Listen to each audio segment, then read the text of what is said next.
Ini di tengah perjalanan mau ke atas, ini tiba-tiba Pak Bagio melihat ada ular berkepala dua. Boom! Kepalanya ini bercabang. Saat itu juga ular itu malah menghadang Pak Bagio. Saat itu Pak Bagio melihat ada potongan bambu di situ. Diambillah potongan bambu itu. Kepala ular tersebut ini langsung disambit oleh Pak Bagio. Buah, buah, buah. Ular itu langsung mati. Assalamualaikum warahmatullahi wabarakatuh. Kembali lagi bersama saya Rian Agus Widodo. Apa kabar semuanya? Mudah-mudahan kalian dalam keadaan sehat walafiat. Itulah doa saya setiap hari ya. Mudah-mudahan semuanya ini dalam keadaan yang banyak rezeki, dilindungi Allah Subhanahu wa taala, melimpah rezeki terus menerus ya kan? Itulah doa saya ya. Seperti biasa, namanya siapa, kotanya di mana? Ini monggo silakan absen. Dan mohon maaf kalau saya ini jarang balas segala macam karena bener-bener padat banget. Kemarin aja sempat sakit. Akan tetapi saya rindu dengan kalian dan setiap hari saya ini harus tayang. Bahkan dari pengirim-pengirim cerita ini selalu mengingatkan, Mas, ceritaku tuh kapan tayang? Mas, ceritaku kapan tayang? Itu yang membuat saya akhirnya ini harus tetap semangat gitu. Nah, penentu semangat saya ini justru malah dari kalian juga. Dengan cara kalian absen di kolom komentar, nyebutin siapa namanya, kotanya di mana. Itu penentu saya gitu. Oke. Nah, pastikan semuanya udah absen. Di cerita kali ini, kiriman dari subscriber ini menceritakan, jadi ada sebuah kampung yang dimana kampung tersebut ini diteror. Setiap harinya ini selalu ada tulang belulang hewan ternak milik warga. Dan tak hanya itu, tulang belulang hewan liar ini semua berserakan di kampung tersebut. Dan setelah diselidiki, itu disebabkan oleh siluman yang menuntut balas atas perbuatan salah satu warga di kampung tersebut. Kok ada setiap paginya ini tulang belulang dari hewan-hewan peternakan, bahkan hewan-hewan liar ini berserakan di kampung tersebut. Ini sebenarnya ada apa? Siluman ini menuntut balas karena apa? Tak perlu lama-lama lagi, kita langsung saja menuju ke ceritanya. Boom!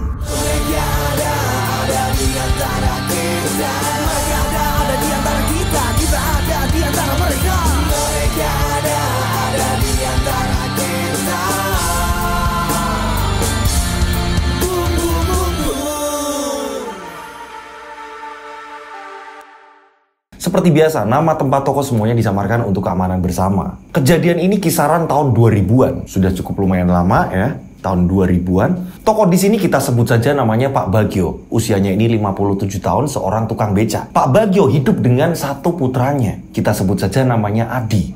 Adi ini usianya 15 tahun dan dia hanya lulusan SD. Istri Pak Bagio sudah lama meninggal. Pak Bagio hidup hanya dengan si Adi putranya semata wayang. Bisa dikatakan perekonomian keluarganya Pak Bagio ini bisa dikatakan miris. Serba kekurangan, bahkan sering sekali mendapat bantuan dari warga. Karena Pak Bagio sendiri ini, dia ini bekerja jadi seorang tukang beca yang penghasilannya ini ditentukan dengan jumlah dari banyaknya penumpang. Nah, sebenarnya dari warga sekitar ini selalu membantu agar anaknya Pak Bagio yang namanya Adi ini bisa sekolah. Dari mulai bantuan kelurahan, dari mulai bantuan-bantuan warga, sebenarnya Adi putranya Pak Bagio ini bisa melanjutkan sekolah. Lah, ini ada dana, ada uang, tapi kenapa Adi tidak melanjutkan sekolah? Ternyata Adi semenjak lulus SD, dia ini sering sekali mengalami kesurupan. Ketika bermain di mana bersama teman-temannya, tiba-tiba dia kesurupan. Setelah kesurupan, dia tiba-tiba ingin menyerang teman-temannya, ingin mencelakai teman-temannya. Hingga pada akhirnya para warga ini sepakat untuk memanggilkan orang pintar. Akan tetapi, ya kan, kesurupan tersebut ini tidak bertahan lama. Sembuhnya ini gak bertahan lama. Jadi berapa hari sekali, ini tiba-tiba nanti kesurupan lagi. Ini yang membuat Pak Bagio ini tidak menyekolahkan Adi ke jenjang selanjutnya. Jadi hanya putus sekolah tepat di SD. Udah gak ngelanjutin SMP, gak ngelanjutin SMA. Adi sendiri ini juga pengen sekolah. Sering sekali ngomong sama bapaknya, Adi pengen sekolah Pak. Udah cukup, gak apa-apa. Iya Pak, kata orang-orang kok Adi sering kesurupan. Adi ini bingung Pak. Adi selalu bilang seperti itu sama bapaknya. Singkat cerita, Adi kini berusia 15 tahun. Dan ada sebuah kejadian yang dimana ini lebih aneh dari kejadian-kejadian sebelumnya. Pada suatu ketika, Pak Bagio ini pulang narik becak malam-malam. Biasanya ini mangkal di stasiun. Pada saat itu Pak Bagio ini tidak satupun dari jam 9 malam ini nunggu kereta datang, ini Pak Bagio tidak mendapatkan penumpang. Sedangkan Pak Bagio mikir, ya ampun anakku belum makan di rumah, aku harus gimana? Pak Bagio kembali lagi masuk ke stasiun dan memastikan ternyata sudah tidak ada satupun penumpang. Semuanya sudah turun dan sudah dijemput keluarganya masing-masing dan ada yang naik ojek. Pak Bagio ini bingung kesal, mengayuh becaknya tengah malam menuju rumah. Sambil ngedumel sendiri, ya ampun, kok seperti ini terus? Ini udah berapa hari ini? Nah, yang namanya becaknya Pak Bagio bisa dikatakan juga sudah tua. Harus yang namanya servis, ya. Harus yang namanya dikontrol. Dengan adanya Pak Bagio nggak ada pemasukan, gimana mau nyervis becaknya? Jadi kondisi becaknya Pak Bagio ini seada-adanya. Rusak tetap dinaiki, bawa penumpang kadang-kadang rodanya ini kempes atau apa segala macam, semuanya terus menerus ditambal, banyak tambalan di bannya. Hingga pada akhirnya pada malam itu Pak Bagio yang terus ngedumel ini melewati persawahan. Tiba-tiba, boom, rantai ini terputus. Krak, rantai terputus. Pak Bagio bingung. Ya ampun, ujian apa menaiki. Padahal mau masuk ke kampungnya. Pak Bagio turun melihat rantainya ini sudah tidak bisa disambung. Mau nggak mau ini harus masuk bengkel. Sampai Pak Bagio ini ngomong sama langit loh. Dia menghadap ke langit, Gusti, kok ngini tenan ujianku? Anakku durung mangan. Kok ngini? Itulah perjuangan seorang bapak. Terpaksa Pak Bagio ini mendorong becaknya sampai rumah. Sepanjang perjalanan Pak Bagio ini dorong, Pak Bagio ini udah kayak nggak percaya diri. Aku harus gimana ngasih makan anakku? Aku bingung. Tiba-tiba ini udah mau deket sampai rumah, ada seseorang ya kan, ini yang berpapasan dengan Pak Bagio. Dia naik motor. Pak Bagio becaknya kenapa? Dia tetangganya Pak Bagio. Ini rantainya putus. Ya ampun Pak. Oh ya Pak, ini ada martabak Pak. Ini buat Bapak. Jadi ada tetangga yang memberikan martabak. Pak Bagio ini langsung berterima kasih kepada warga itu. Matur nuwun Mas, matur nuwun. Iya Pak, nggak apa-apa. Udah Pak, makan aja Pak martabak ini ya. Ya ampun. Matur nuwun Gusti, matur nuwun. Putraku durung maem, putraku durung mangan. Nah, Pak Bagio berterima kasih. Setelah itu Pak Bagio ini melanjutkan mendorong becaknya. Nah, sesampainya di rumah, becaknya ini ditaruh di samping rumah. Pak Bagio pun masuk rumah, memanggil putranya. Jam menunjukkan jam 11 malam. Adi, nak, Adi, Neng Didi. Pak Bagio langsung masuk ke kamarnya Adi. Akan tetapi, boom, Adi tidak ada di dalam kamar. Bapaknya berpikir, ya ampun, jam segini bocah kok isi dolan. Kok masih main? Ini udah jam 11 malam. Pak Bagio yang sedang berada di kamarnya Adi, Pak Bagio tiba-tiba diserang dari arah belakang. Ini ada sebuah gigitan yang langsung menancap di lehernya. Tajam sekali. Pak Bagio ini kaget. Ternyata yang menggigit leher Pak Bagio adalah Adi. Adi, hentikan. Pak Bagio melawan. Pak Bagio ini berusaha untuk menyingkirkan Adi. Adi didorong, Adi sempat terjengkang. Begitu juga dengan Pak Bagio. Pak Bagio ini sampai terjengkang. Nah, sabar nak, sadar nak, istighfar, iki bapakmu. Saat itu tiba-tiba mata Adi justru menyala, berwarna kuning. Tiba-tiba nyala. Jadi kayak di dalam bola matanya ini kayak ada kobaran api. Nyala dan langsung kembali menyerang Pak Bagio. Wah! Kembali menyerang Pak Bagio. Nah, saat itu juga Pak Bagio ini teriak minta tolong. Tolong. Nah, di sisi lain, tak jauh dari rumahnya Pak Bagio, ada sebuah warung yang dimana biasa di situ buat catur, buat ngumpul orang-orang, nungguin bola main, ya kan? Pada saat itu sering sekali yang namanya Liga Champion, nonton nobar bareng di warung itu. Warga sekitar ini sedang ngopi-ngopi, ngeteh, ngobrol-ngobrol. Tiba-tiba mendengar suara kegaduhan di rumahnya Pak Bagio. Nah, beberapa warga yang mendengar ini mengatakan, kalian dengar gak? Kalau rumah Pak Bagio itu lagi bising, kalian dengar gak? Udahlah, biasa itu, Adi ngamuk. Jadi sudah seperti hal yang wajar.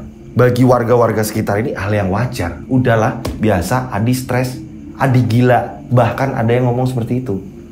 Biasa wong edan ora satu rusi, gue juga menang dewi, gue juga mendel dewi. ora usah digubris. Karena mereka ini sudah sangat terbiasa ketika mendengar Adi ngamuk atau apa segala macam. Nah, saat mereka tidak menghiraukan suara dari rumahnya Pak Bagio, tiba-tiba ada salah satu warga yang mungkin baru saja lewat dari rumahnya Pak Bagio. Dia tiba-tiba datang dan langsung ini minta tolong ke warga-warga yang ada di warung itu. Pak, tolong Pak, iki luwih genting kadi biasane. Ini lebih genting dari biasanya. Tolong Pak, tolong. Ono apa? Ada apa? Pak Bagio lehernya penuh darah. Boom! Semua kaget. Hingga pada akhirnya ini langsung berlarian menuju ke rumahnya Pak Bagio. Saat itu juga Pak Bagio sedang perembetan. Dia merangkak menuju keluar rumah. Akan tetapi Adi kembali menyeret Pak Bagio. Tolong. Kembali menyeret Pak Bagio ke dalam rumah. Dan berkali-kali membanting Pak Bagio. Boom! Sudah tua rentak loh. Ini dibanting-banting sama anaknya sendiri. Hingga pada akhirnya warga ini langsung berbondong-bondong menuju ke rumahnya Pak Bagio dan melihat Pak Bagio ini sekarat. Boom! Ternyata pada saat itu Pak Bagio ini terkena tusukan pecahan kaca. Boom! Tepat di perutnya Pak Bagio. Tolong! Pak Bagio ini teriak-teriak minta tolong. Nah, pada saat itu warga spontan refleks ini berusaha untuk menghentikan amukan dari si Adi. Akan tetapi orang yang berusaha untuk menghentikan amukan dari Adi ini langsung melawan. 3 orang langsung dalam seketika ini pingsan. Boom! Dibanting sama Adi. Semuanya ini pingsan. Sebagian warga langsung menolong Pak Bagio yang mengalami pendarahan yang sangat banyak. Pak Bagio langsung dilarikan. Ayo dibawa rumah sakit. Sebagian warga ini langsung ke pos ronda dan memukul kentongan. Tong. Jadi akhirnya warga-warga ngumpul langsung menuju ke rumahnya Pak Bagio. Datang ke situ semuanya. Adi ini diikat di tiang dapur. Jadi dapurnya Pak Bagio walaupun rumah itu kecil, jadi ada tiang yang memang terbuat dari kayu jati, udah lama di situ ya. Ini penyangga tengah. Disitulah Adi diikat. Pak Bagio dilarikan di rumah sakit. Pak Bagio ini pingsan, mengalami pendarahan terus-menerus. Dan ini kejadian yang paling mengerikan dibanding kejadian-kejadian sebelumnya. Nah, hingga pada akhirnya dokter pun ngobrol sama salah satu warga yang membawa Pak Bagio di situ. Nah, kebetulan salah satu warga ini ada yang menghubungi Pak Lurah. Pak Lurah akhirnya bilang sama Pak Dokter, untuk biaya Pak Bagio saya yang ngurus semuanya Pak Dokter. Jadi gimana kondisinya? Nah, Pak Dokter bilang, jangan dibawa ke rumah dulu, dia masih mengalami pendarahan ya. Jadi biarkan dia di sini untuk beberapa hari. Untungnya pecahan kaca itu tidak mengenai organ yang sangat vital. Jadi biar Pak Bagio ini istirahat di rumah sakit. Nah, Pak Lurah bilang, ya udah nggak apa-apa Pak Dok. Biar saya ini yang nanggung semua pembiayaannya.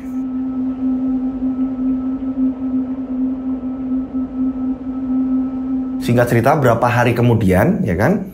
Ini Pak Bagio ini mengucapkan terima kasih kepada Pak Lurah dan beberapa warga yang membawa ke situ. Akan tetapi cara mengucapnya ini masih terbata-bata.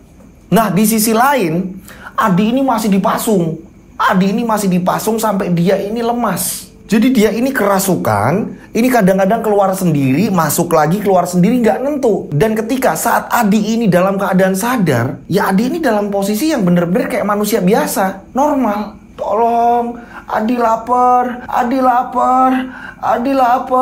Pak, Bapak di mana, Pak? Bapak di mana? Seperti itu. Saat seperti itu, Adi yang merengek, kesakitan dan merasakan lapar. Ini tetangga-tetangga yang namanya sosial ya kan. Ibu-ibu ini berani datang ke situ, bahkan lewat dapur. Lapar yole. Tole, iki maam iki maam. Sering sekali warga bergantian, tapi kan nggak tahu kapan Adi ini tiba-tiba kambuh lagi kesurupannya, ya kan? Nah, pada saat Adi ini normal-normal saja, ini ibu-ibu berani ngasih makan. Bahkan ini menyuapi Adi. Makan nak. Bapakmu ini sedang di rumah sakit akibat perbuatanmu, diceritain sama warga. Masa iya toh bude, Adi seperti itu? Iya le, kamu seperti itu. Pas sadar ya sadar. Akan tetapi warga tidak ada yang berani melepas talinya Adi. Sampai Adi ini merengek, lepaskan bude, Adi pengen lepas talinya bude, tangan Adi sakit. Akan tetapi dari warga-warga sekitar, khususnya dari yang bapak-bapak ini mengatakan jangan sampai ada yang berani melepas talinya Adi. Tak hanya itu, di rumahnya Adi ini disediakan sesajen-sesajen. Nggak tahu ini inisiatif dari warga, kayak ini untuk nangkal. Siapa tahu dengan adanya sesajen ini Adi nggak kesurupan lagi. Singkat cerita, beberapa hari kemudian, Pak Bagio ini yang masih di rumah sakit, Adi ini yang masih di rumah sambil diikat, akan tetapi terus-menerus warga gantian memberi makan. Dan kali ini, ada seorang bapak-bapak, kita sebut saja namanya Pak Slamet dan Pak Suryo. Mereka ini kan jaga ronda. Nah, pada saat itu warga-warga sekitar ngomong, "Pak, jenengan yang ngasih makan, ini kasihkan ke Adi." "Yo wes, aku aja. Ayo yuk." Akhirnya Pak Slamet dan Pak Suryo ini langsung masuk ke dalam rumahnya Adi. Langsung menuju ke dapur. Saat mereka ini masuk, Pak Slamet ini langsung manggil Adi. Di, nggak ada jawaban. Saat itu Pak Slamet ini kaget ketika melihat Adi dalam posisi duduk dan kepalanya ini tertunduk. "Pak Suryo, ojo, Adi jangan-jangan meninggal. Yang benar, Adi. Akhirnya mereka pun langsung mendekat ke Adi. "Di, ini makan, Di, ini makan. Tak suapin Pak Suryo yo, tak suapin Pak Slamet yo." Mereka ini berebut seperti itu. Adi. Adi ini badannya ini sampai digoyang-goyangkan oleh mereka berdua. Adi. Saat itu juga Adi tiba-tiba ini menegakkan kepalanya. Deng. Mereka kaget. Kenapa kaget? Tiba-tiba mulut Adi ini mengeluarkan taring. Aku tak ingin nasi ini. Yang aku inginkan, Bagio mati. Tiba-tiba Adi mengatakan seperti itu. Pak Slamet dan Pak Suryo ini langsung bangkit dan lari dari situ. "Iki Pak Kambo, iki mau kambo, ini ayo Pak kabur." Mereka pun langsung kabur. Nah, hingga pada akhirnya Pak Slamet dan Pak Suryo ini lari birit-birit nih. Ketemulah sama warga yang ngumpul biasa di warung itu. Ngumpul, Pak Suryo menceritakan kejadian apa yang mereka lihat. Warga sampai kebingungan, "Lah kok kayak gini lagi?" "Udahlah biarin, udah, yang penting dalam kondisi diikat." Udah, kabar itu disampaikan ke Pak Lurah. Jadi Pak Slamet ini langsung ke tempatnya Pak Lurah. "Pak Lurah, jadi semalam saya ini mau memberi makan si Adi. Akan tetapi Adi bilang, Adi menginginkan dagingnya bapaknya sendiri. Dia pengen bapaknya ini mati, Pak. Jadi kalau menurut saya, Pak Bagio jangan dibawa ke rumah, Pak. Nanti kalau sudah keluar dari rumah sakit, mending Pak Bagio ditempatkan di mana gitu, Pak. Itu saran saya, Pak. Apa bener kamu?" "Iya, Pak." Hingga pada akhirnya inisiatif dari Pak Lurah ini ketika dokter menyatakan bahwa Pak Bagio sudah boleh pulang, ini Pak Bagio ditempatkan di rumahnya Pak Lurah. Nah, setelah Pak Bagio dibawa ke tempatnya Pak Lurah, Pak Bagio ini bilang, "Kenapa saya dibawa ke sini? Saya pengen pulang, saya pengen nengok anak saya." Pak Bagio sementara di sini. Saya berjanji, saya akan membantu Bapak. Saya akan membantu Bapak sampai ini semua selesai. Adi sedang tidak dalam baik-baik saja, Pak. Jadi sementara Bapak di sini sampai nunggu kondisi Adi baik. Tapi saya ini rindu dengan anak saya. Saya bingung masalah makan. Masalah makan, warga-warga sekitar ini selalu memberi makan. Jadi Bapak tenang. Kondisi Adi ini sedang kritis. Dia sering sekali kesurupan. Dan mohon maaf, Pak, dia menginginkan kalau Bapak ini meninggal. Boom! Ya ampun, masa iya? Ya nggak mungkin lah, Pak. Iya, Pak. Pak Slamet menceritakan itu ke saya. Jadi Pak Lurah ini menceritakan nih, kondisi saat ini Adi ingin bapaknya ini mati. Singkat cerita, 2 hari sudah Pak Bagio ini di rumahnya Pak Lurah. Bahkan Pak Bagio ini berkali-kali merengek kepada Pak Lurah. Dia menginginkan untuk pulang, akan tetapi Pak Lurah tidak mengizinkan. Saya tidak mengizinkan. Tapi untuk masalah Adi tenang saja. Warga sini sudah saya kerahkan untuk terus-menerus mengontrol Adi.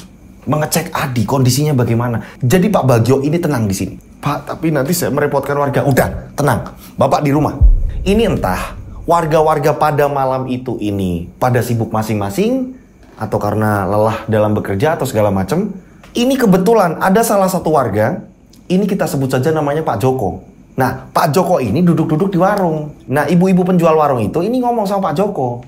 "Pak Joko, kok tumben ya sepi? Belum ada orang kesini." "Iya, Bu. Kok tumben ya, Bu?" "Ini saya masih bingung, Pak Joko." "Ada apa toh, Bu?" "Jadi saya kepikiran sama si Adi." "Oh, lah biasanya gimana, Bu?" "Ya biasanya si warga-warga gantian memberikan makan kepada Adi. Tapi tumben aja ini pada sepi. Saya kepikiran anak itu udah makan apa belum. Udah gini aja, Bu. Bungkusin apa, nasi apa di sini biar saya nganterin. Udah nggak apa-apa. Udah, sini, bawa sini." Pak Joko ini menawarkan diri untuk memberikan makanan kepada si Adi. Kebetulan sekali saat itu memang benar-benar sepi. Adanya cuma Pak Joko. Dan niat Pak Joko ke situ sebenarnya Pak Joko ini lapar, bukan jadwal rondanya, ya kan? Juga Pak Joko ini nggak ada niatan pengen begadang di situ, hanya Pak Joko ini lapar aja. Makanya ke warung ibu itu. Nah, setelah mendapatkan bungkusan makanan, Pak Joko akhirnya ini menuju ke rumahnya Adi yang tidak jauh dari warung itu. Iki Pak De Joko, Pak De, Adi lapar. Ya ampun leh. Nah, saat itu juga Pak Joko langsung menuju ke dapur. Ya ampun leh. Ngeleh tuh. Iya Pak De, Adi lapar Pak De. Ya ampun leh. Spontan. Karena Pak Joko nggak tega. Pak Joko ini ada niatan pengen melepas tali itu. Copot rayo. Pak De, tangan Adi udah penuh luka, berdarah gini Pak De, tolong dilepas. Adi ini pengen makan Pak De. Adi memelas, terus menerus merengek seperti itu. Tapi nanti kamu kenapa-napa lagi malah Pak De Joko ini disalahkan warga. Enggak Pak De, beneran Adi ini lapar dan Adi ini pengen ketemu Bapak Pak De. Adi meneteskan air mata. Ya ampun kowe kok ngene oleh nasibmu sebenarnya ono apa iki? Misteri apa? Kok bisa menimpa kamu seperti ini? Ya Pak De, Adi lapar. Ya wes tenang. Nah saat itu tali Adi ini dibuka. Saat tali dibuka, Adi langsung berterima kasih kepada Pak Joko. Pak De Joko, terima kasih. Saat itu darah pun menetes. Bekas ikatan tali yang sangat kencang sekali. Adi pun memakan dengan lahap. Pak De sakit tangannya Adi, Pak De bisa nyuapin Adi. Iso le. Ayo, maam. Pak Joko pun sabar menyuapi. Pak De, Adi pingin air putih Pak De. Yo. Sebelah ndi to le? Itu Pak De. Adi pun sempat menunjukkan sebuah teko kecil. Nah, saat itu Pak Joko mengambil air di dalam teko itu, dituangkan ke gelas dan langsung diberikan ke Adi. Adi meminumnya. Ya ampun mbok wes kuendang mari, mesake bapakmu. Dengar bapakmu sampai di rumah sakit, tapi sekarang Pak De belum tahu kondisi bapakmu ini di mana. Memang Pak Joko ini belum tahu kalau ternyata saat ini tuh bapaknya Adi, Pak Bagio ini sedang berada di rumahnya Pak Lurah. Jadi Pak De Joko ini nggak tahu. Singkat cerita, saat itu Adi ini makan habis. Adi bilang sama Pak De Joko, Pak De Joko, Adi pengen tidur di kasur. Adi di sini dingin, nggak ada alas, nggak ada apa. Adi nggak pernah ganti pakaian, Adi nggak pernah mandi. Adi pengen tidur di kasur Pak De. Ya ampun Pak De Joko nggak tega. Akan tetapi Pak De Joko ini takut disalahin warga. Gini aja Pak De mending tak manggil orang lagi biar datang ke sini.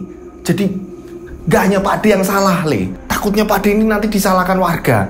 Yo, kamu kembali tak ikat lagi. Nanti kalau udah ada warga beberapa, nanti kita bukain bareng-bareng Pak De, tolong Pak De.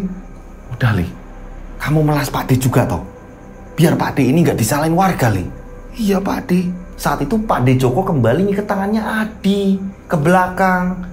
Jadi belakangnya ini ada kayu jati ke atas menjulang untuk penyangga genteng yang ada di dapur. Akan tetapi saat Pak De Joko ini melilitkan tali untuk mengikat tangannya Adi, tiba-tiba Adi berontak. Dan spontan saat itu Pak De Joko kaget ketika kuku Adi ini tiba-tiba memanjang. Kuku kamu kenapa Saat itu juga Pak De Joko langsung dibalik dan dibanting.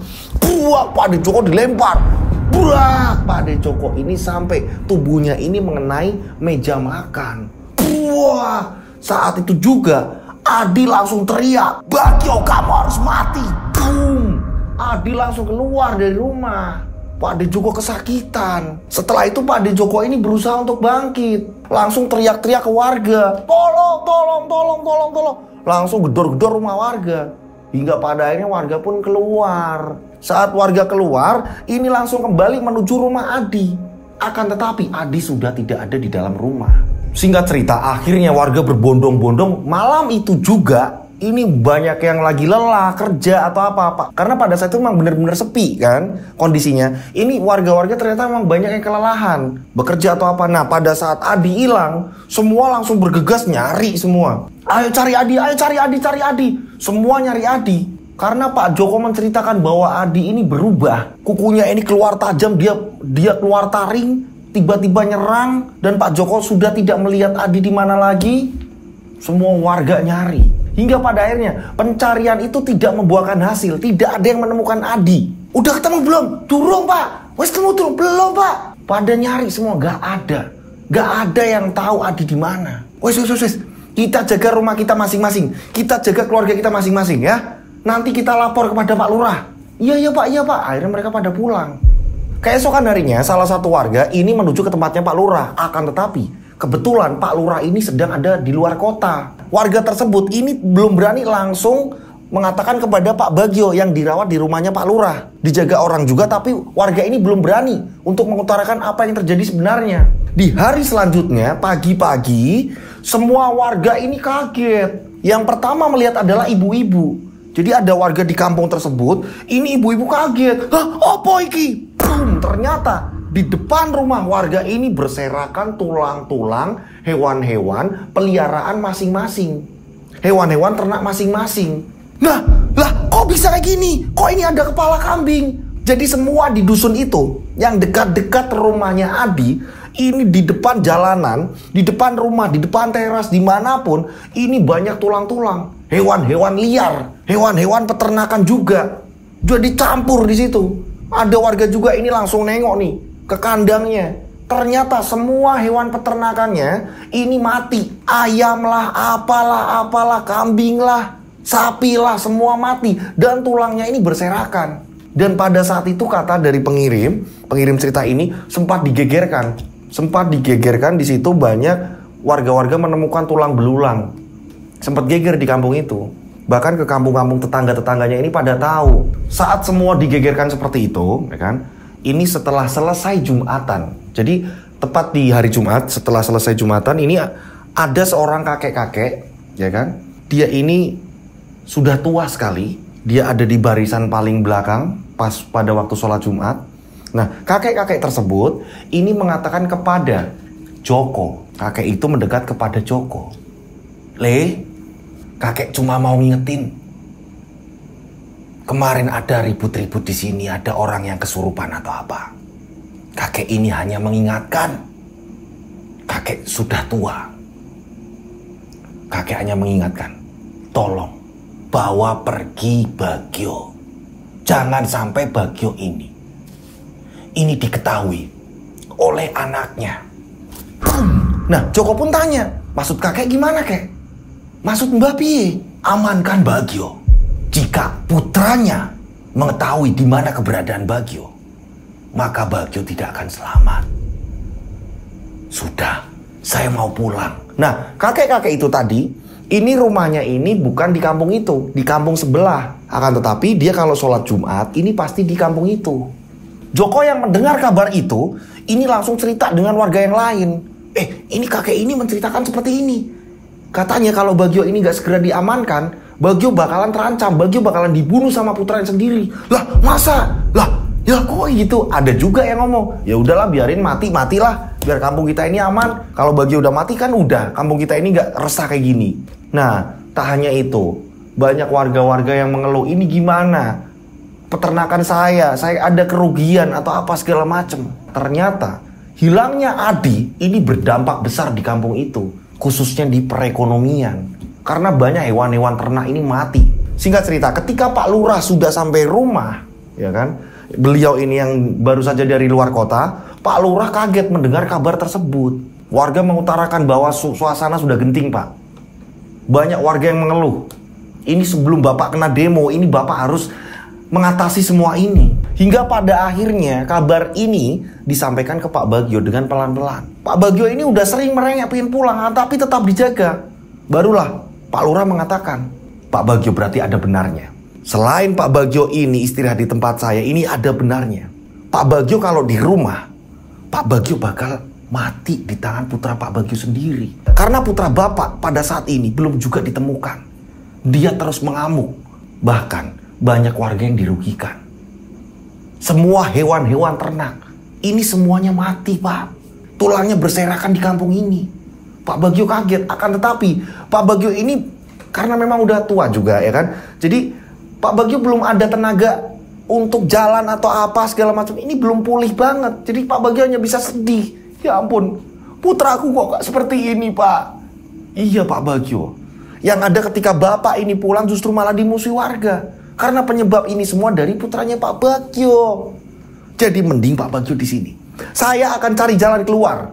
Karena kemarin saya ini ada keperluan di luar kota. Jadi untuk hari ini saya akan menyelesaikan semuanya. Untungnya punya lurah yang perhatian di kampung itu.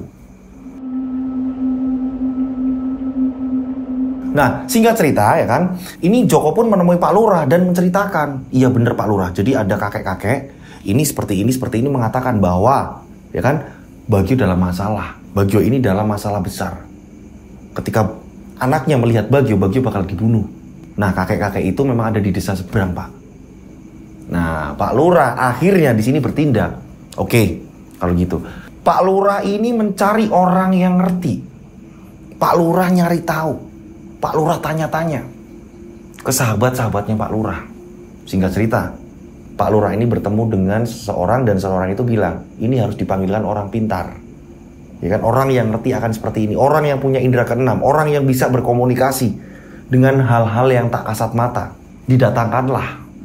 Kita sebut saja namanya Mbah Harjo. Pak Lurah juga sempat mengajak Mbah Harjo ke tempat kakek itu yang beda desa, beda kampung. Kakek yang mengatakan bahwa Bagio dalam masalah besar. Jadi antara kakek ketemu kakek. Setelah itu Mbah Harjo diajak ke rumahnya Pak Lurah. Joko pun dipanggil. Semua ngumpul di situ. Dan Mbah Harjo ini bicara. Jadi semuanya dengar ya. Ini benar kata Mbah itu. Bagio dalam masalah besar. Dan tak hanya Bagio. Dampaknya ini di kampung ini. Kampung ini bisa saja mati. Boom! Semua tercengang. Maksud Mbah? Iya, karena ada makhluk yang tak kasat mata. Ini merasa terugikan, terusik oleh salah satu orang yang di sini. Salah satu orang yang ada di kampung ini. Siapa Mbah? Siapa Mbah? Siapa Mbah? Bagio, kamu gak ada yang pengen diceritakan. Tiba-tiba mata Mbah Harjo ini mengarah ke Bagio. Pak Bagio, ada apa ini Pak? Kok tiba-tiba Mbah Harjo ini melihat ke Bapak? Orang semua bertanya seperti itu. Mbah Harjo pun menangis, bingung. Bagio, pernah gak kalau kamu itu melakukan hal yang tidak wajar, akan tetapi kamu terus memaksakan? Oh, maksud Mbah, gimana toh Mbah? Kamu telah berbuat apa gitu. Tapi memang tidak baru-baru ini. Beberapa tahun yang silam. Nah, Mbah Harjo ini mengajak ngobrol Bagio yang ada di situ. Adi posisinya belum ditemukan ini. Nah, saat itu memang kondisinya ini udah sore. Udah menjelang maghrib. Tolong kamu katakan, ceritakan. Karena saya tahu. Akhirnya Bagio kembali mengingat-ingat. Iya Mbah. Saya ingat Mbah, saya pernah mengalami hal yang tidak wajar di kampung ini. Boom. Bagio pun menceritakan. Cerita apa ini? Flashback ini. Boom. Kita tarik mundur cerita. Beberapa tahun silam. Boom. Ceritanya baru dimulai. Jadi, pada suatu ketika, Bagio ini kan hidup dengan anaknya. Mereka ini tinggal berdua di rumah itu. Nah, Bagio ini jarang sekali memberikan lauk yang enak. Boro-boro ikan, ya. Ini bener-bener kalau makan ini seada-adanya. Kadang-kadang ini hanya nasi dan kerupuk. Kadang-kadang nasi dan ketimun. Selalu seperti itu. Bener-bener miris untuk makannya. Dan menunggu dari pemberian tetangga. Maka dari itu pas saya cerita di awal, ini ada orang yang ngasih martabak kayak gitu. Ini udah kayak orang yang udah terbiasa di kampung itu ketika memberi kepada Pak Bagio. Nah, anaknya ini ngomong sama Pak Bagio. Si Adi ini ngomong sama Pak Bagio. Pak, Adi itu sering sekali kalau main ke tempat temen, ke tempat temennya Adi di tempat tetangga. Temennya Adi itu makannya ini daging Pak. Adi ini pengen ngerasain makan daging. Adi jarang sekali. Pak Bagio langsung nangis dan memeluk Adi. Iya le, maafin Bapak le. Karena bisa dikatakan mereka mendapatkan daging itu hanya ketika Idul Adha. Dan ketika ada acara selamatan tetangganya ketika ada hajatan. Itu pun hanya sepotong. Dan kan gak sering. Di sini Pak Bagio sedih mendengar pernyataan Adi seperti itu. Ya ampun Le, yo Le, kamu juga udah gak sekolah. Bapak ngasih makan kamu aja gak pernah yang enak. Iya Pak, Adi pengen makan daging. Yo, tadi Adi habis main ke tempat teman Adi. Terus ibunya ini nyuapin temennya Adi. Adi ditawarin, tapi kan Bapak selalu ngelarang Adi. Kalau Adi itu gak boleh minta-minta dan gak boleh makan di tempat orang. Yo Le, maafin Bapak. Dipeluk sama Pak Bagio. Nangis Pak Bagio. Selama ini gak pernah ngasih makan enak. Kamu pengen makan apa Le? Kamu pengen makan apa? Gak usah Pak, kalau memang Bapak gak bisa. Adi cuma pengen ngomong itu Pak. Nah, seorang bapak mendengar anaknya sampai mengungkapkan hal seperti itu, tergugah hatinya. Aku kalau dapat penumpang aku akan segera beli lauk yang enak. Akan tetapi kembali lagi pada saat itu, ya kan, ketika nongkrong nyari penumpang segala macam, ini dapatnya juga sepi. Uangnya nggak cukup untuk biaya beli daging. Ini boro-boro buat beli daging, buat beli berasnya aja ini masih kurang. Ketambahan banyak ojek segala macam. Hingga pada akhirnya Pak Bagio memutuskan, yo wis lah, coba tak mancing. Siapa tahu dapat ikan. Dengan aku dapat ikan, paling tidak anakku seneng makan lauk ikan untuk mengganti keinginannya memakan daging. Paling tidak aku dapat ikan. Pak Bagio sembari nunggu penumpang, becaknya ini ditaruh di pangkalan. Pak Bagio ngomong sama temennya, "Engko tundangan aku nek ono penumpang, panggilin aku kalau ada penumpang. Aku tak mengisor, aku tak ke sungai." Jadi deket-deket pangkalan di situ, ya kan, deket-deket pangkalannya Pak Bagio ini tak jauh dari situ itu ada sungai. Pak Bagio ini membuat sebuah pancingan ikan. Nah, Pak Bagio ini mancing di situ. Akan tetapi hari pertama Pak Bagio sama sekali tidak mendapatkan ikan. Pak Bagio bingung. Dengan tidak mendapatkan ikan berarti Pak Bagio juga lalai, tidak menarik penumpang. Pak Bagio bingung. Pak Bagio meminjam kepada temannya. Kita sebut saja namanya Pak Rasidi. Dia sama-sama tukang beca. Kehidupannya juga sama. Kok poro-poro daging kyo? Yang penting aku iso ngumbayar listrik, ngumbayar lia-lia nih, buat bayar yang lain. Jadi maaf aku nggak bisa minjemin kamu. Nah, Pak Bagio akhirnya memutuskan, besok pagi aku mau dari pagi mancing. Nah, saat itu juga Pak Bagio mancing. Anehnya, ya kan, Pak Bagio hanya mendapatkan satu ikan, itu pun kecil.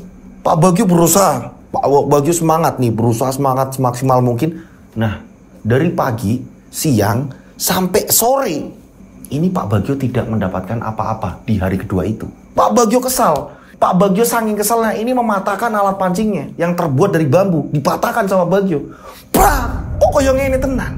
Kok susah tenan aku iki? Anakku ki pengen mangan daging, anakku ki pengen mangan ikan, kok sampai aku nggak bisa nyariin. Saat sudah mematahkan pancingan segala macam, Pak Bagio kesal, terdengarlah azan maghrib. Nah, pada saat Pak Bagio ini mau naik lagi ke atas, ya kan, karena itu kan sungai kan. Nah, ini harus naik ke atas nih, karena banyak pohon-pohon di situ, pohon-pohon bambu segala macam. Nah, pada saat di tengah-tengah mau melanjutkan naik ke atas, mau menyamperi becaknya terus mau pulang gitu kan ya. Ini di tengah perjalanan mau ke atas, ini tiba-tiba Pak Bagio melihat ada ular berkepala dua. Boom! Kepalanya ini bercabang. Saat itu juga ular itu malah menghadang Pak Bagio. Awalnya lewat, setelah itu dia berhenti dan kepalanya ini menghadap ke arah Pak Bagio. Karena Pak Bagio berpikir, aku menginginkan daging, anakku harus makan daging biar dia seneng. Saat itu Pak Bagio melihat ada potongan bambu di situ. Diambillah potongan bambu itu. Kepala ular tersebut ini langsung disambit oleh Pak Bagio. Buah, buah, buah. Ular itu langsung mati. Nah, setelah itu ular itu dibawa ke atas, dimasukkan ke dalam becak. Dia mampir ke tempat temannya, dia pinjam pisau untuk mengelupas kulit itu dan dipotong-potong daging ular itu. Nah, kepalanya pun dibuang. Kepala dari ular itu, ya kan, ini kan bercabang, berarti ada dua. Ini semuanya dibuang. Dagingnya ini dibawa. Ini Pak Bagio langsung menuju ke rumah. Ini gak mungkin menyembelihnya, ini di depan anaknya, karena anaknya gak mungkin bakalan makan kalau itu daging ular. Ini langsung dibawa ke rumah. Pak Bagio ini langsung memasak ular itu tadi. Pak Bagio langsung memasak daging ular itu tadi. Setelah di situ udah gak kebentuk kayak daging ular, sudah ada bumbunya, ada kecap segala macam. anaknya yang dari masjid, dia habis sholat ya kan, dia habis sholat isya, dia pulang. Pak Bagio pun bilang sama anaknya, Adi, maam bareng Mbak Bapak punya kejutan buat kamu. Bapak beliin daging buat kamu nak. Adi senang. Yang bener Pak. Mana Pak, mana? Adi langsung ke belakang ke dapur. Saat itu aromanya bener-bener sangat membuat Adi ini lapar.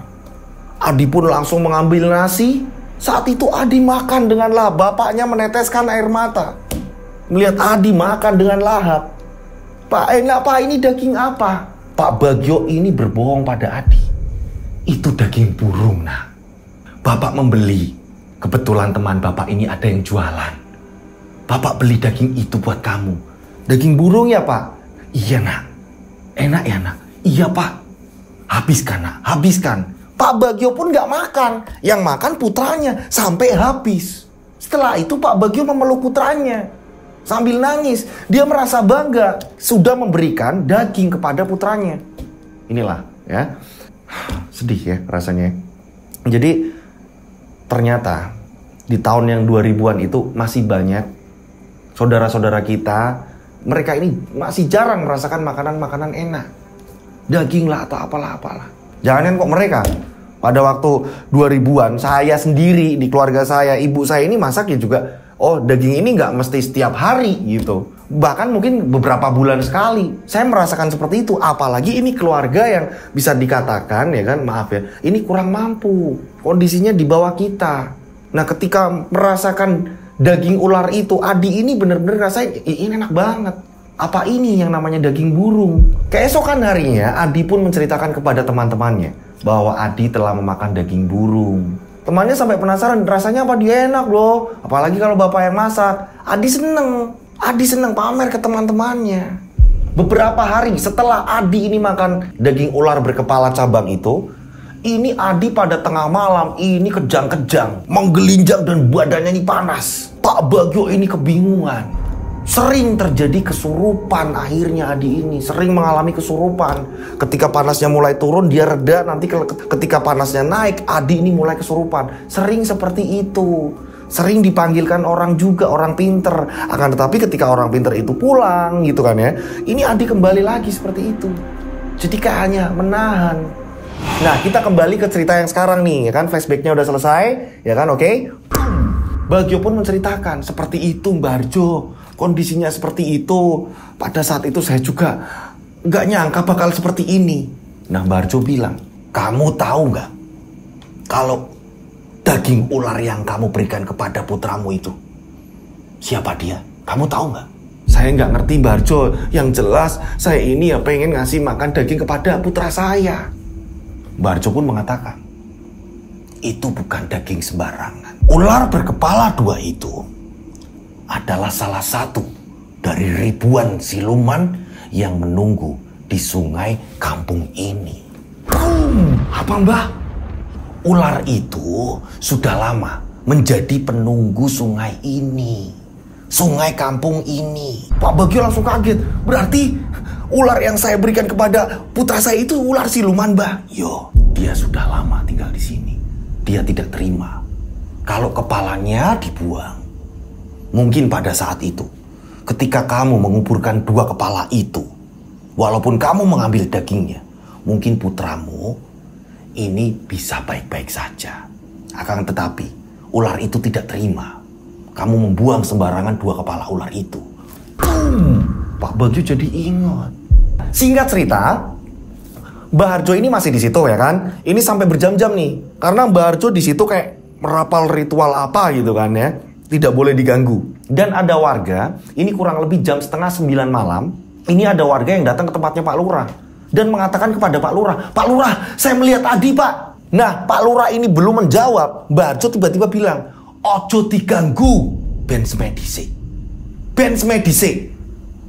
Warga yang mau lapor sampai kaget, loh kok Mbak Harjo tahu? Mbak Harjo bilang, ben kedek nang pinggir kali. Biarkan dia di pinggir sungai. Mbak Harjo berasa ternyata Mbak Harjo ini sedang berkomunikasi jarak jauh.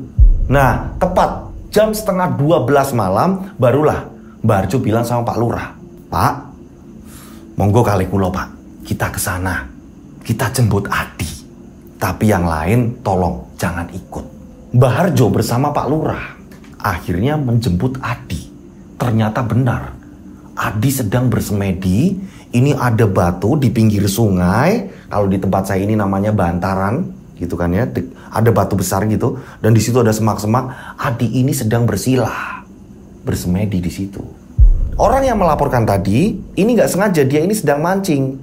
Dia sedang mancing, justru malah di seberangnya melihat, loh, ada apa itu? Kok ada orang zaman sekarang masih ada yang orang yang kayak bertapa kayak gitu kan? Ini penasaran orang tersebut. Saat mendekat ternyata ya kan, dia muter lewat jembatan, dia lihat ternyata memang, oh ini yang sedang dicari, bocah ini yang sedang dicari. Akhirnya melaporkan kepada Pak Lurah. Oke, kita kembali lagi. Saat itu juga Pak Lurah disuruh nunggu di atas sungai. Mbah Harjo pun turun. Pak Lurah menyaksikan. Mbah Harjo ini turun. Setelah itu Mbah Harjo ini seperti menghormati Adi. Dia memberikan hormat kepada Adi. Pak Lurah hanya menyaksikan dari jarak jauh seperti ada obrolan antara Mbah Harjo dan Adi. Akan tetapi Mbah Harjo ini tidak melakukan kekerasan, seolah-olah benar-benar kayak seperti terlihat obrolan biasa. Dan beberapa kali Mbah Harjo ini menundukkan kepala. Nah, setelah itu, ini tiba-tiba Pak Lurah dikagetkan ada sinar merah keluar dari kepalanya Adi. Serak. Tapi membentuk dua belahan. Pak Lurah jadi ingat, apa ini yang dinamain ular berkepala dua? Keluar dari tubuh Adi. Setelah itu, Pak Lurah ini kembali mengamati. Adi langsung jatuh di pelukan Mbah Harjo. Jadi kayak langsung melemas, lunglai, langsung jatuh dipeluk sama Mbah Harjo. Setelah itu barulah Mbah Harjo memanggil Pak Lurah. Pak, iso medon rak Pak? Tulungi aku. Oh iya Pak, bisa Pak. Pak Lurah turun. Pak Lurah turun dan langsung membawa Adi. Adi pun dibawa ke rumahnya Pak Lurah. Masih dalam keadaan pingsan. Mbah Harjo di situ memberikan sebuah air. Ini nanti diminumkan. Ya. Ini sepertinya sudah aman. Ternyata benar, keesokan harinya ketika Adi sadar, Adi pun diberikan minum. Bapaknya ini nangis terus-menerus. Pak Bagio ini nangis terus-menerus. Setelah itu Pak Bagio barulah memeluk putranya.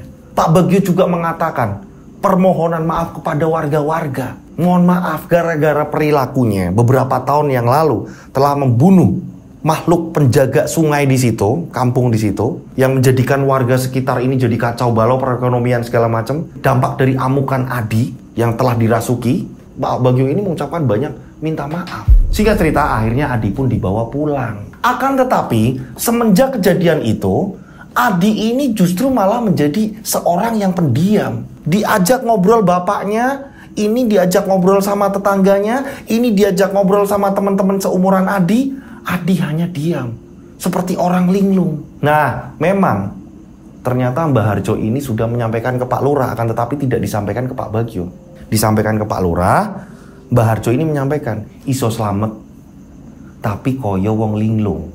Bisa selamat, akan tetapi kondisinya seperti ini. Para warga akhirnya berbondong-bondong datang ke situ, ya kan. Ini prihatin. Yang pertama ini penasaran, seperti apa setelah Adi ini ditemukan. Yang kedua ini prihatin setelah melihat kondisinya Adi. Yang awalnya geram, emosi, ayam kuntek, sapi kuntek, ternak-ternakku habis. Pengen meluapkan emosinya. Tapi ketika melihat Adi yang kondisinya seperti itu, ini nggak jadi. Semuanya sedih ketika melihat kondisi Adi ini linglung. Maaf ya, ini bisa dikatakan kayak orang depresi. Adi bener-bener kayak malu ketika diajak ngobrol orang. Adi lebih memilih untuk diam.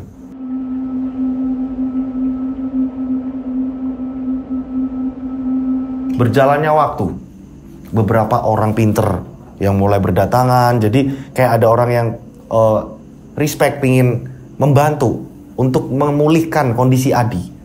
Didatangkan orang pintar untuk membantu, tapi nihil. Dan beberapa tahun kemudian, ini kondisi Adi tambah parah. Dia lebih sering mengurung diri, bahkan lebih parahnya dia pernah memotong-motong rambutnya sendiri sampai botak. Dan Adi pun meninggal di usia yang ke-19 tahun. Adi meninggal. Bapaknya hidup sebatang kara. Semua warga ini ikut sedih. Bahkan di kampung tersebut ini kayak menjadikan cerita itu sebagai sejarah. Ada pesan di warga sekitar itu, ya kan. bahwa kita tidak boleh semena-mena membunuh binatang yang memang di situ kita nggak ngerti asal-usul binatang ini apa segala macam. Ternyata itu penunggu di sungai itu, penunggu kampung itu. Jadi kayak semua di warga di situ ini tidak berani untuk berbuat seenak hati.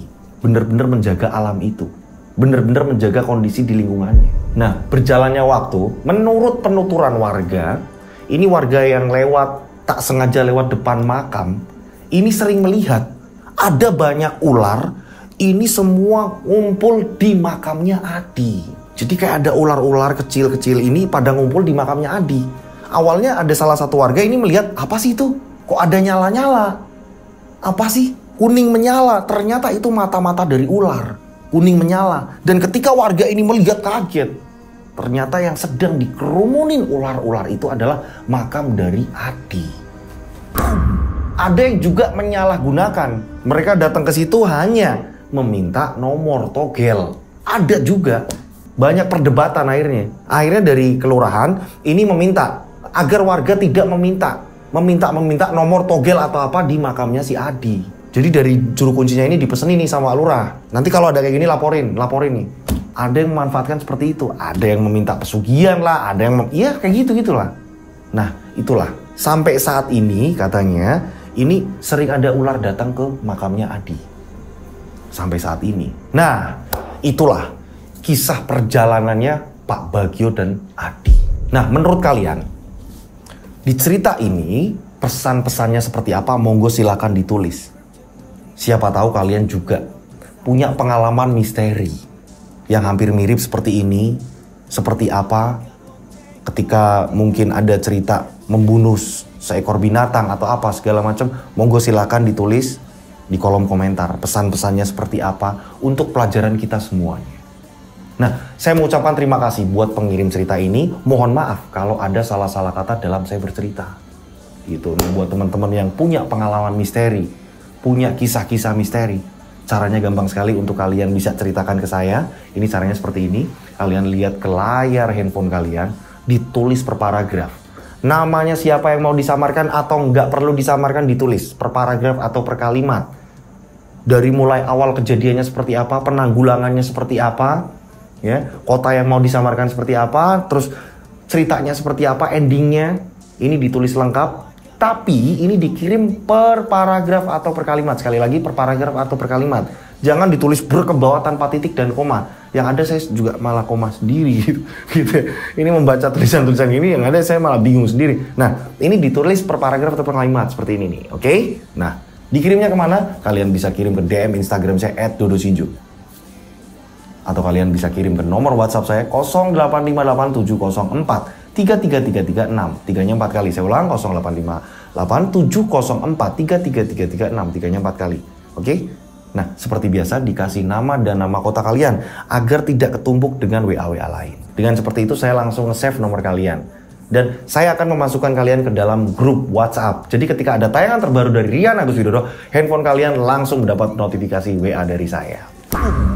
Oke, saya berdoa mudah-mudahan penikmat channel Rian Agus Widodo ini selalu dilindungi Allah Subhanahu wa taala. Amin. Diberikan kesuksesan terus-menerus. Amin. Ya, dijauhkan dari mara bahaya. Amin.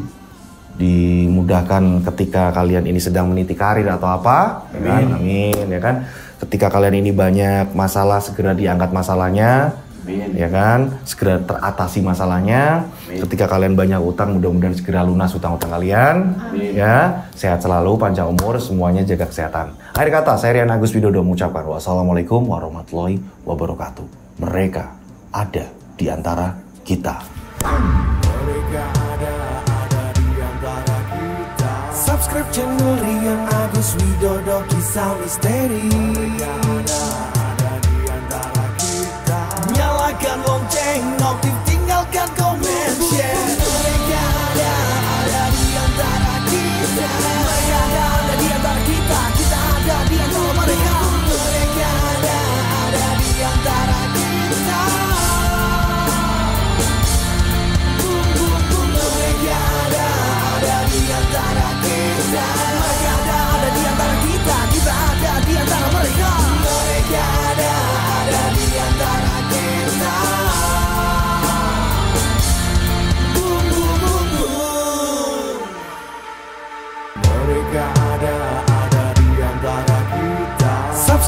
channel Rian Agus Widodo, kisah misteri. Ada di antara kita. Nyalakan lonceng, notif, tinggalkan komen, share.